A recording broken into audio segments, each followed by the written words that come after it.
Hi, welcome to Fast and the Curious Tokyo Drift.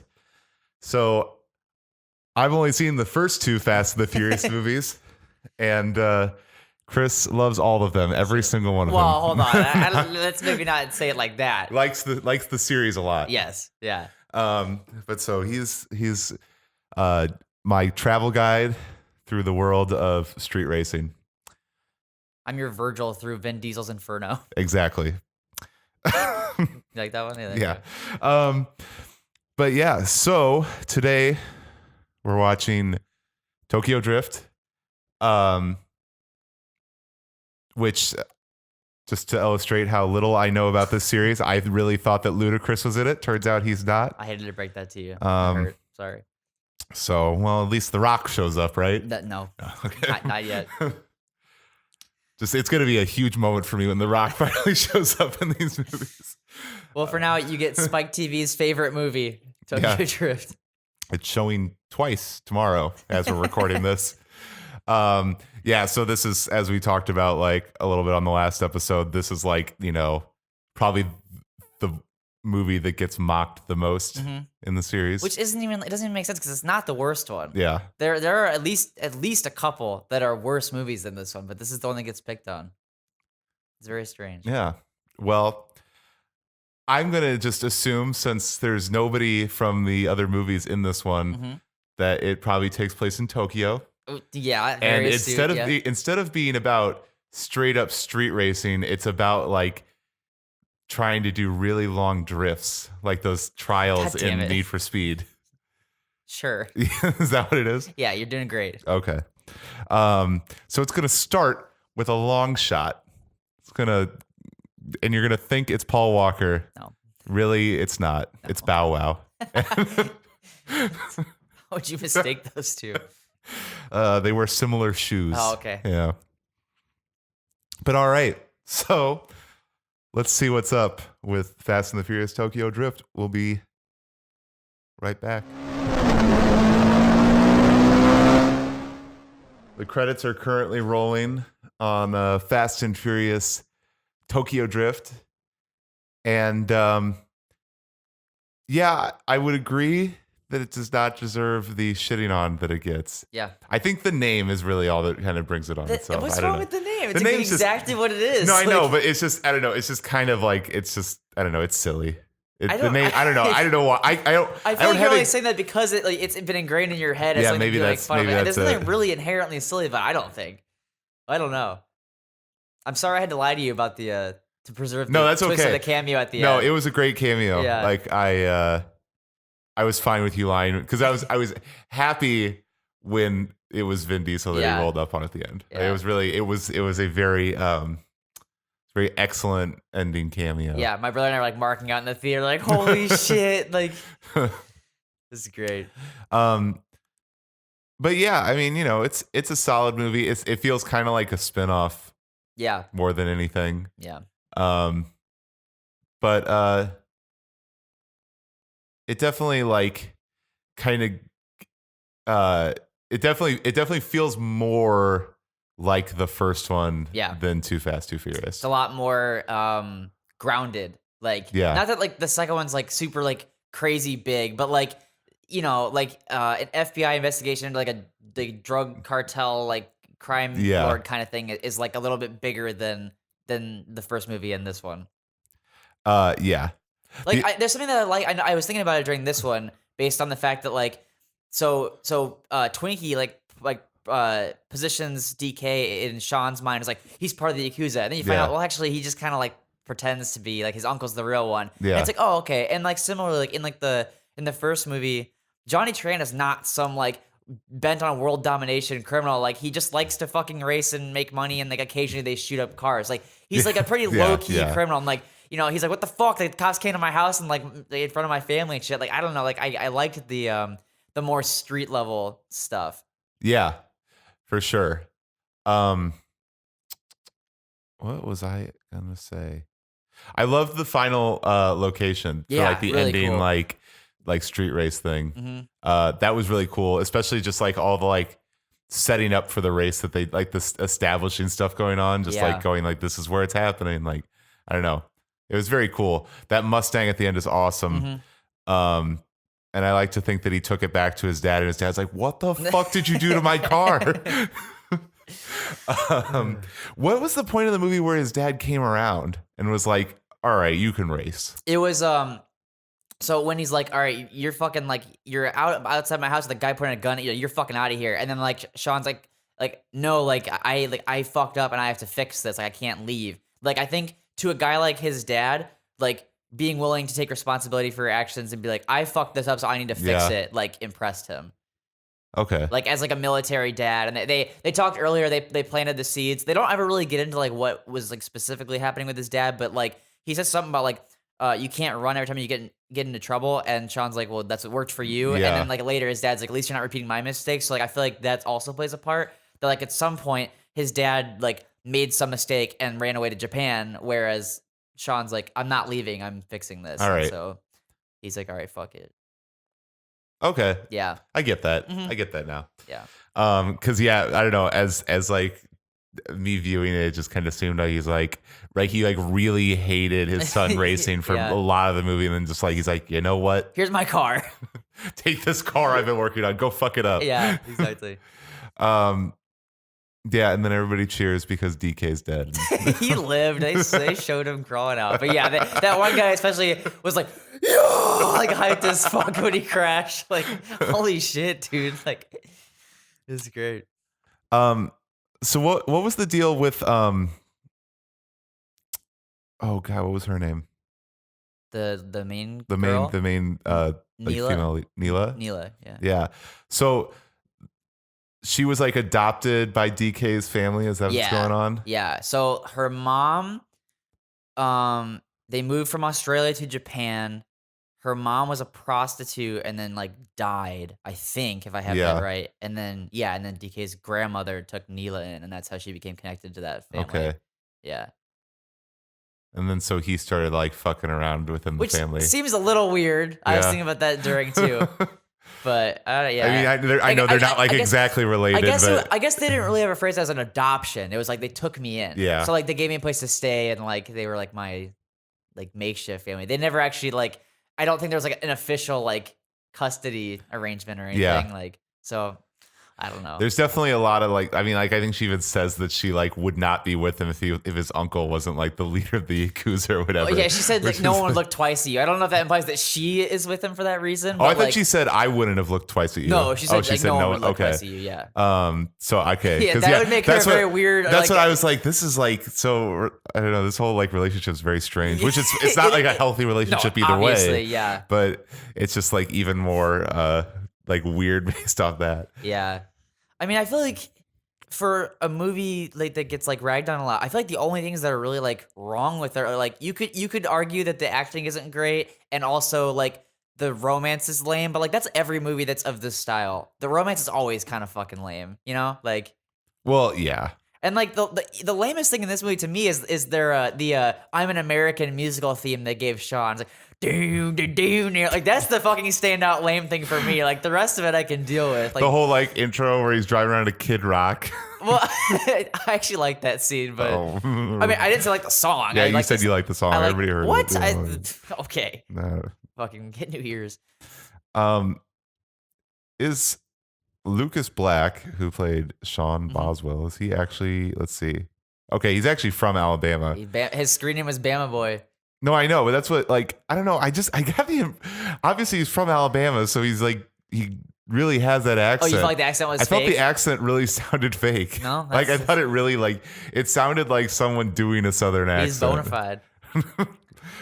It's just like I'm gonna hop in my car and race you. But yeah, I don't know.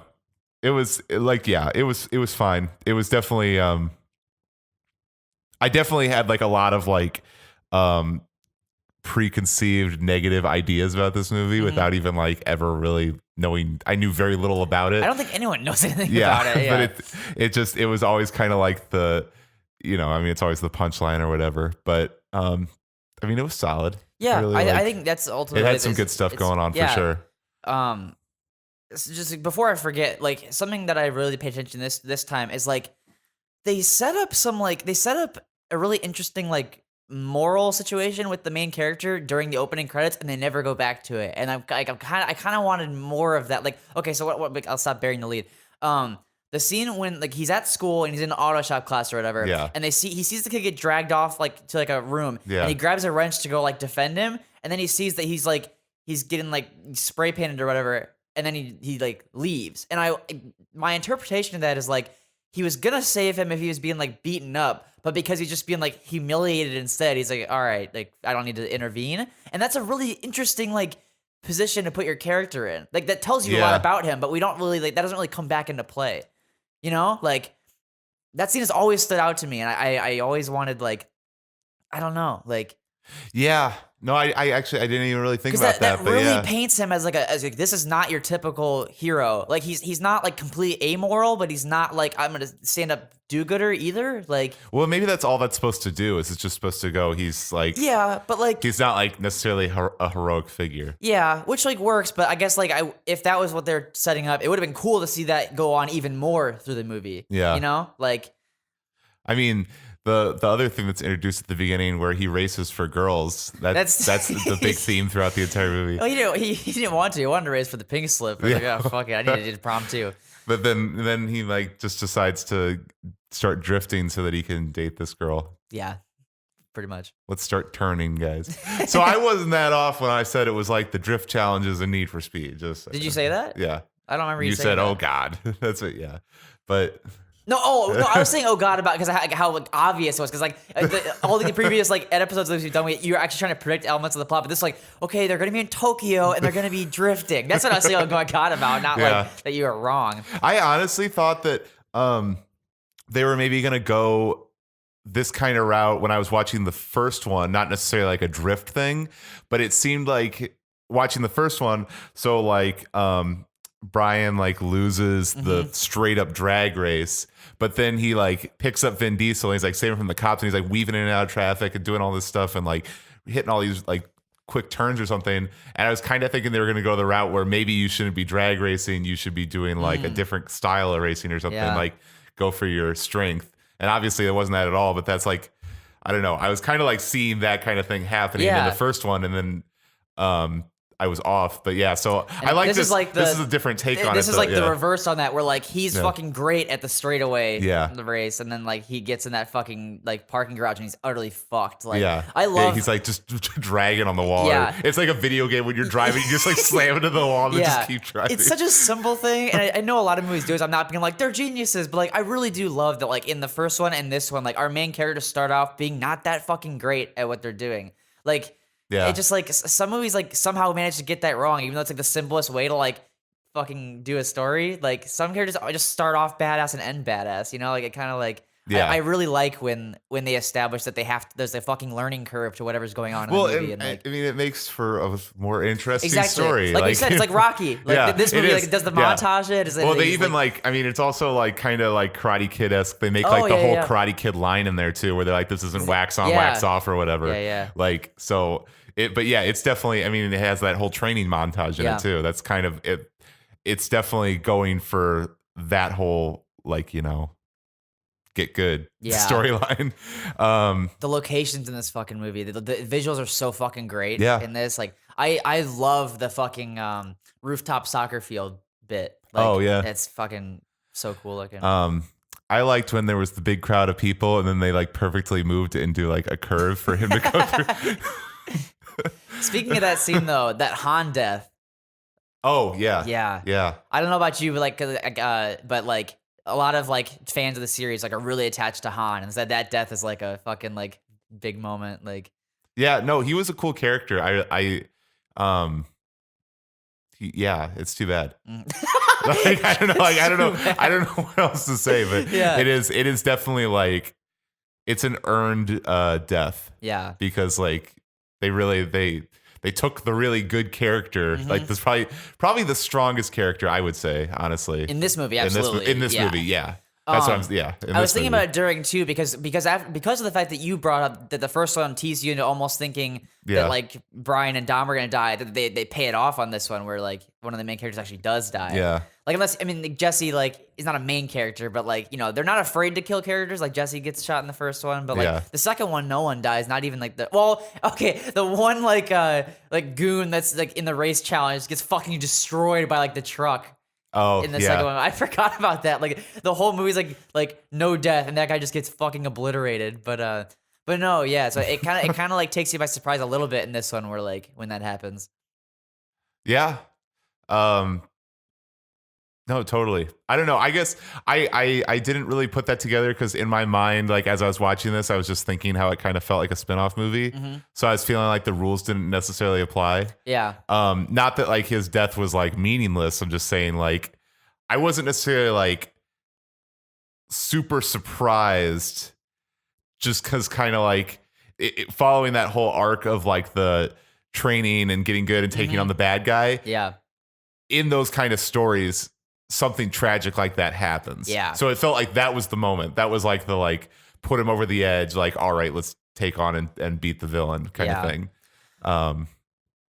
It is kind of funny though how like the reason he dies is because like he was fucking stealing from them, and like he doesn't try to deny it. He's just like, this is what we do. This isn't the Boy Scouts. Like it's funny that like because normally in those situations it's tragic because like it's Obi-Wan like letting himself get killed by Darth Vader and it's whatever. But like this guy's like, well, he did something wrong and he wasn't even trying to like hide it. Like he wronged this other dude, and so the guy like, is reasonably pissed off, and then he like kills him for it, and just kind of like, well, like I guess that's what. I guess you shouldn't have robbed him. Like, yeah, it's kind of his fault, but yeah.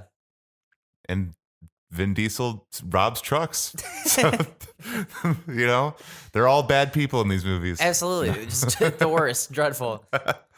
But yeah, so this next one here. So this is all right. So like to give a little backstory. So I was telling you like when we were talking before we started this third one, this series is very fucking strange because unlike other movie series, it was never really intended to be a series. Like, Yeah. The first one was on its own. They decided to sequelize it, but they couldn't get most of the cast back, so it's kind of weird. Then this one, obviously they're still trying to do stuff with it, but like again, they have almost nobody from the cast. They finally get Vin Diesel to agree to show up. Yeah. And then the fourth one is when it becomes like an actual like everyone's back together. This is going to be a thing we do now. And so that's where you start to see the ball rolling in a more traditional series sense. Okay. Yeah. Yeah, because the next one is Fast and Furious. Yes. So they drop the thes and come back with a vengeance. Yes. Actually, really quick though, I hate that movie title.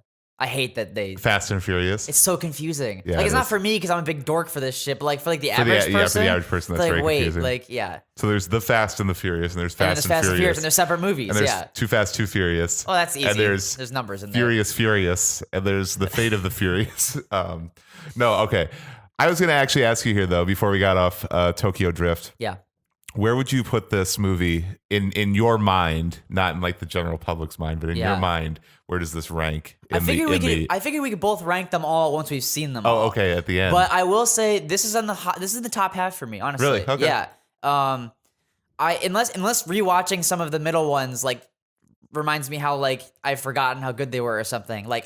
Because like I said, like the closer they are to the first one, I like them more.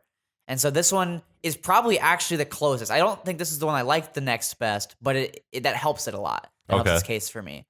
But yeah, so in the order of the ones we watched so far, I think you'll agree it's 1, 3, 2, like pretty clearly. Well, yeah, Yeah. I would say so. Yeah. As far as like just actually being like good movies, Yeah. because I think there's a lot of like over the top stuff into that I just think is like entertaining. Oh yeah, for sure. Like the fucking that's, Duke, they call it the Dukes of Hazzard scene, and they jump the car into the boat. Like there's enough like stupid stuff into that's just like entertaining and fun. That, like you said, it's redeemable. You really did nail it with it. It's the perfect Saturday morning movie. Yeah, like Saturday morning exactly. TV movie. It's perfect for that. Yeah. But so if you like us talking about Fast and the Furious, hit subscribe someplace over here and leave a comment. Let us know what you think about Tokyo Drift. Is it a good name? Is it a bad name? Is it too many words? Is it like the Lord of the Rings, the Fellowship of the Rings? You No, leave the Fellowship out of this. no, I'm just talking shit. But anyway, thanks for watching, and the Fast and the Curious will return with Fast and Curious. Curious.